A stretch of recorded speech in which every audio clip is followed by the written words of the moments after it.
কবরের জীবনটা আসল জীবন। বিশ্বনবী দোয়া করতেন, আল্লাহুম্মা ইন্না নাউযু বিকা মিন আযাবিল কবর।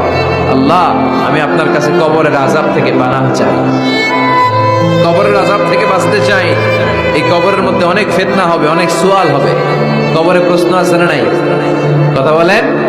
প্রথম প্রশ্ন জিজ্ঞেস করা হবে, মার রব্বুক, তোমার রব কে? বলেন, আমাদের রব কে? ওয়া মা দীনুক, তোমার ধর্ম কি? বিষ্ণুবীর চেহারা দেখিয়ে বলা হবে, তাআরিফু মান হাযা রাজুল, এই লোকটারে চিনো? আমরা কি বলবো? আমরা চিনি, উনি আমাদের প্রিয় রাসূল মুহাম্মদুর রাসূলুল্লাহ সাল্লাল্লাহু আলাইহি ওয়াসাল্লাম। এরপরে জিজ্ঞেস করা হবে, এগুলো কোত্থেকে শিখলা? আমরা বলবো, কোরআন থেকে।